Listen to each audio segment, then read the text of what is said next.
welcome back to another great episode of the Business Talk Library on RETV. Now, we're going to talk about a topic that I think is very important. We're going to talk about the money in I guess you'd say, the money in entrepreneurship, because a lot of people end up going into entrepreneurship because they've heard about like the Mark Zuckerbergs, they heard about the Jeff Bezoses. I mean, they've heard about the Bill Gates, and those are great successes. But I do think that there's a perspective you should consider. And I think our interview that we did with Terrell, who's the CEO of a very successful tech company out of Ohio, and they are doing great things. He shared some great perspective. So let's start the show off with just playing that clip to hear what he says, and then you'll get Lola and I's opinion on it. So let's roll that clip. I always begin the conversation with, well, how many of you watch Shark Tank? And everybody raises their hands and they're like, wouldn't it be cool, to be Mark Cuban and have your own private jet and drive a Maserati? And how many of you want to start a business so you can have those things? That's your primary motivation for starting a business. And then some number of students will keep their hands raised. And when I dig deeper, I say, but the odds of you ever having that level of success starting a business are almost zero. Mm-hmm. The odds of you making it, if it's money is your motivation, you should work at a big company. It's stable, and the salaries they pay their executives, where they're making $5, 10, 15, $20 million or more a year as an executive in a big company. The odds of you ever selling a business for $5 million even one time is almost zero.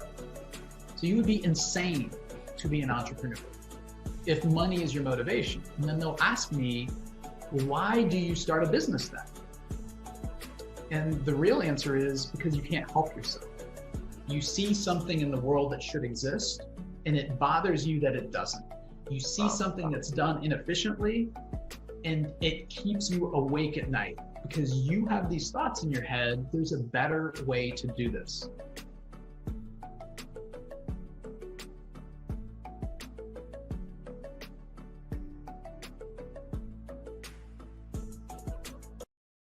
So there you have it. That was Tarek's opinion on it, and I want to just jump right into it. Lola, what are your thoughts when it comes down to entrepreneurship and what Terrell said? I would say a lot of people think going into entrepreneurship is where the money resides. Okay, they're going because they think that's where the money resides. And if you haven't seen the video, you definitely need to go watch it. But I think a lot of people go into entrepreneurship thinking that's where the money resides. I mean, a lot of people go into entrepreneurship thinking about, man, I want the flexibility. I want the ability to make my own decisions. I don't want to have to answer to someone. But a lot of times people don't understand all the work that needs to go on in the background for you to be able to get to that point. Like Terrell was saying, the point he made, a lot of people look at someone like Mark Cuban, who's on Shark Tank, and they're like, man, he's so successful. He has all these achievements and these great things that he's done. And a lot of people don't look at, the 15, 20 years, whatever that he spent working. People are very, very quick to just be like, man, I want to be like that. But in reality, entrepreneurship isn't for everybody. And it's not a bad thing. Like he mentioned, like Terrell mentioned in his point, you can go be a Fortune 500 CEO, Fortune 500 executive, and probably make more money than you could make as an entrepreneur when you get your business to a certain point. So that's what I think. It's not for everyone. No, I think it is very interesting. I mean, when you really look at the numbers, I mean, I think at the time, the median income in the U.S. is like, what, 50,000 or 58,000? Yep. And there was one statistic that I saw where the average entrepreneur is probably making about 40-something thousand, which to me tells me your average business owner is actually making less than the median income. And I say all that to say, you do have to take into account, the tax advantages that come with business owners. But I mean, for the most part, most business owners are not making a ton of money. Yep. And I think sometimes when in the news, you only hear about the super successful entrepreneurs. You don't hear about, that's entrepreneur that's struggling down the street only making $25,000 a year. I agree. And I think a lot of times also the patience that comes with that, because like Tarek mentioned in his point, like if you're looking to make $5 to $10 million, like, and if you're going into entrepreneurship solely for the money, you probably don't want to do it. Because like you said, when you compare median income between people that work corporate jobs versus people that are actual entrepreneurs, in most cases, people that are in corporate jobs are going to make a lot more money in the onset than someone who's working an entrepreneurship background or working a business. And I think it's just really taking time to scale it. It takes time. And if you're looking for a quick return, it probably isn't the route for you. No, I completely agree. I mean, because I'll be very transparent. So, I was making 6 figures plus in a job and decided to leave that to running our own firm. I'll be honest, after year 1, I wasn't replacing my income. I mean, it was still like a fraction of it, like still 30% of what I was making is what the business was doing. Now, part of it is that, like you said, it does take time. I'm wondering though, what is it that really drives people to realize that, hey, you know what? I'm going to be able to do this really quickly.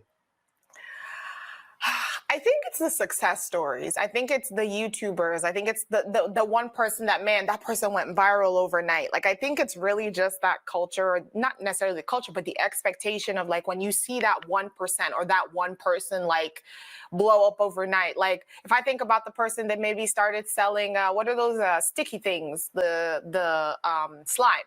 Like the person that really made it big on YouTube, I think she was like 7 years old, or kid that made it big on YouTube. She was doing slime and she got a bunch of sponsorship, and she's probably making like, or at the time she was making like upwards of 6 figures just on sponsorships, just on different collaborations, just playing with freaking, slime. And then you have people on YouTube also that made money, just doing reviews of toys. Like, so I think a lot of times people think back to, they see these kind of things and they're like, man, like I can do that. Like, I'm just a regular person like this person. This person was just a regular person. This person came up, Mark Zuckerberg came up with Facebook sitting in his dorm room. Like, I can do this.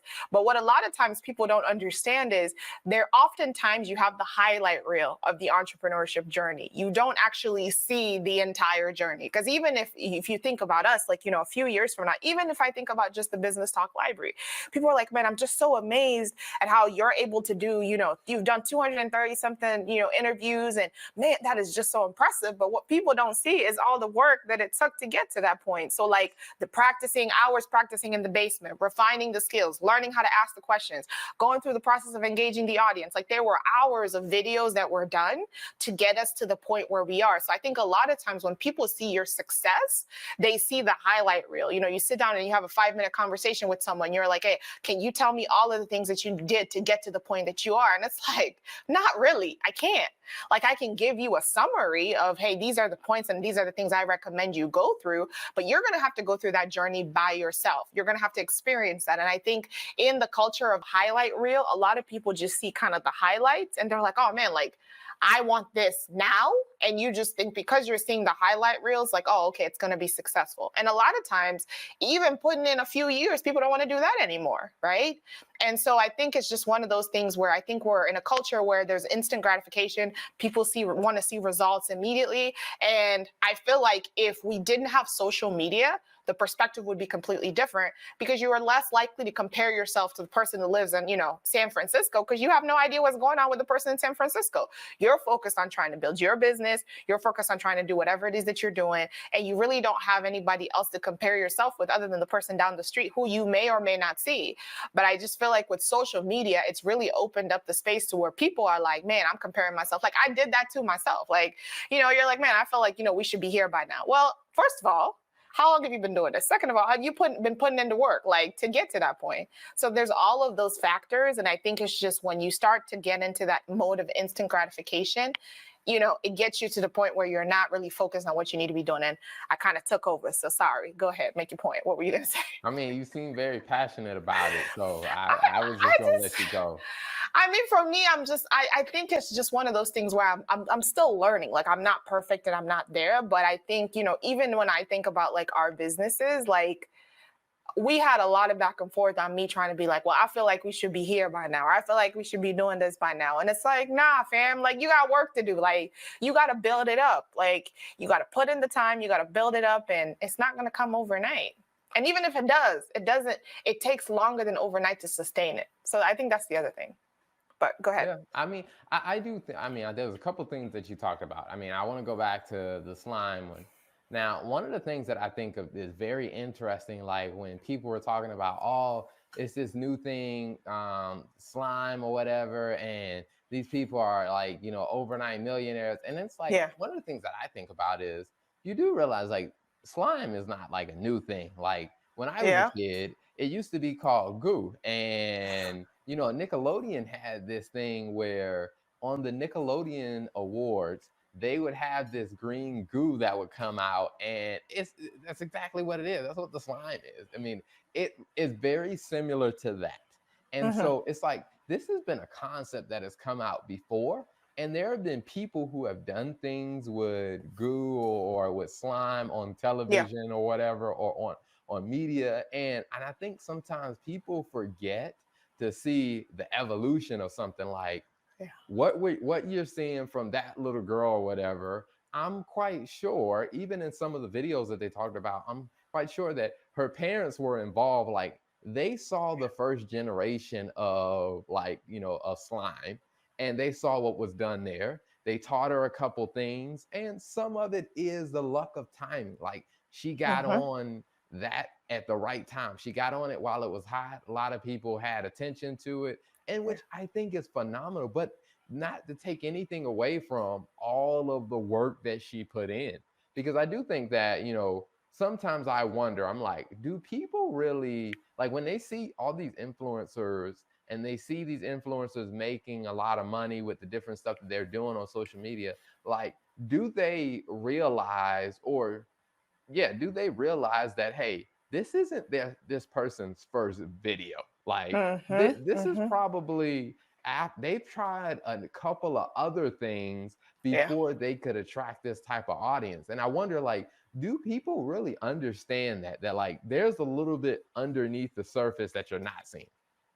I don't think so. I don't think people, and even if they do understand that, I don't think they understand the magnitude of it, because a lot of the work to build your business happens offline, right?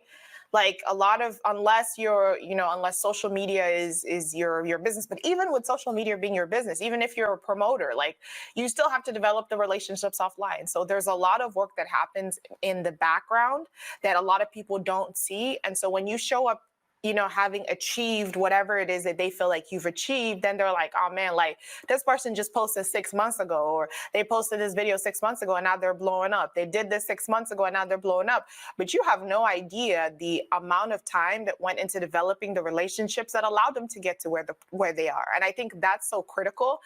And then I think also when I think about, you know, a lot, like for example, the slime example that you gave, like there's gonna be that 1% or those people that just pick the perfect time to launch, the perfect moment to do it. But not everyone's story is gonna be like that. Yes, there are gonna be people who are like, man, I posted this video, it blew up and I just leveraged it, right? Then there are people who they took advantage of the situation. When they blew up, they really maximized it. Then there are people who are viral and didn't do anything with it. Like, so I think it all comes down to what are you working on behind the scenes? And when you do get that moment of visibility, are you maximizing it? Are you in a position to prepare to maximize that opportunity?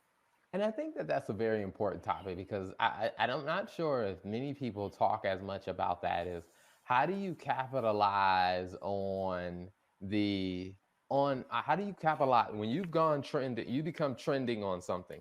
How do you capitalize on that? Yep. Because that's something that I think at times when people are like, oh man, this is trending, and I hear people say, oh man, this is trending, they must be making a lot of money. It's like, Yep. there's actually a couple things that need to happen for you to be able to take all of that attention and Right. convert it into money. Like it's not a one for one, because I've seen some people that they're like, hey, I got 2 million views on this, but And then no what? money. Yeah, and then what? Like, and that's the thing. I even saw, like, I was watching a documentary where they were talking about YouTube content creators who were very popular. Like when YouTube was YouTube content creators was a big thing, and they were extremely popular. They were getting a lot of views, but their content wasn't the kind that got them a payout. I guess that was what they needed to be successful. So they were making all this, they were getting all these views, having all this influence, but they weren't getting the money. And I think you see that now with the trend of like really studying, like if you're trying to go viral, you're putting content out there, you need to be prepared to maximize it. Because I think about multiple things. I think about the Gorilla Glue girl who posted that video. Like I don't know if she knew she was gonna go viral, but like everybody was rooting for her. I'm pretty sure. Maybe I'm making assumptions here, Let's but be clear. Everybody wasn't rooting for her. There were okay, some fair, people who weren't fair. rooting for her. I mean, fair. Okay, fair. There were some people who are not rooting for her, but I think even in that situation, I'm pretty sure somebody paid for the surgery for that hair to come off, right? Or for that procedure. And so that's the thing. I just think like there's gonna be moments like that, but it depends on how you maximize it, right? You could go viral. You're like, man, I'm viral. Oh my gosh, like everybody knows who I am. And then the next day there's another trend. And I think that's the thing that a lot of people have to realize is it's not a highlight reel. Like entrepreneurship and business is not a highlight reel. There's a lot of work that happens. And like you said, oftentimes when you see that one video that goes viral, this person's been creating content for like months and years, and they've been putting it out and they haven't had any views. And it's just the reality. So I think that's the thing, is just consistency is so key. And if you really feel like as an entrepreneur, and I'm not trying to scare anyone away, if you feel like, man, like that's not for me, I just want to collect my check, because I used to be there too. I just want to collect my check. I just want to be paid and I want to go home. Like I'm not trying to do too much. Then you probably don't want to be an entrepreneur. And that's fine. Like that's okay. You can still have a great life. You can still enjoy your life. Like, do you. Go where the money resides for you. So if we take a step back, and I want to say, all right, so let's say if, we're talking about, going viral and things exploding. So let's say if, and I apologize that I don't know the young lady's name, that they're calling the Gorilla Glue girl. And I know that's not her name. So, and I apologize that I don't know it. But let's say if you were her, how would you have capitalized the attention to monetize it? Oh, that's a good question. And I know I'm putting you on the spot, so I could answer the question first, and then we'll figure you. I probably would have sold Gorilla Glue t-shirts. Gorilla Girl t-shirts. I probably would have sold Gorilla Girl t-shirts and said something like, "Don't do this at home." Like in the back, like it would have had a picture of me putting my hands on my head or whatever. And then in the back, it would have probably said, "Don't do this at home" or something. I would have put those out for sale. I'd be like, "Hey, I'm selling these t-shirts, like what not to do." And then I probably would have, which I think she did, like the interviews and stuff that she took, like I probably would have capitalized on that. But that would have been my thing. I'm like, what can I create that I can sell that's independent of me having to show out? And people were laughing about it. It was trending. I would have sold a bunch of t-shirts. Now that's what I would have done. You go ahead. How would you have capitalized on that moment? No, I think that would be it. That would be definitely a good cash in, because I'm sure people like buying those funny T-shirts and stuff like that. I think I probably would have went with a long play of, I guess of getting in touch with the Gorilla Glue company, and I would have talked about doing a sponsorship ad, because it's just like, hey, people are constantly looking at your product. I'm not blaming you for what I did, but I'm telling you that, hey, there's a ton of attention here. Like this can be a huge ad for you. Like it'll show your product works. That's a really good idea. Yeah, so, that's a good idea. That's really good, babe. I'll give you kudos on that. Like not to use Gorilla Glue for. Like, I think that would have been an example, but it works or something like that. I think that would have been awesome. She could have definitely capitalized on that. And then she could have really become the Gorilla Glue girl. Look at that. Yeah. Hi, this is your Gorilla Glue girl showing you what not to do at home or showing you how Gorilla Glue works. Something like that. Yeah, that would have been good. There's a ton of with her cooperation, there could be a ton of ads of, that's true. Hey, here's what you can use Gorilla Glue for. And you just go through because it's almost like an infomercial. Like I've seen those infomercials where, this new bond on, where they take a brick and they glue 2 bricks together and hold it up. And it's just like shows that it sticks, to where it's just like, yo, you now have the attention of everyone. How do you capitalize on it? Now, that's a really good point. Yeah. The next example I want to talk about with trending and how do you capitalize on it is, okay, if you were a business that sold chicken sandwiches, you're not Popeyes, and who was the other competitor? It was what, Popeyes versus who? Was it Chick-fil-A? No, it wasn't Chick-fil-A. It was dang. Who was the other? No, it wasn't Burger King. Dang. Who was the other chicken sandwich? But let's just say, if you sold chicken sandwiches at the time when that competition was going on, how would you have gotten in if you weren't one of the 2 primaries, how would you have taken advantage of that attention to get your chicken sandwich in the game? I probably would have gotten the guys that YouTube, the videos we saw on social media.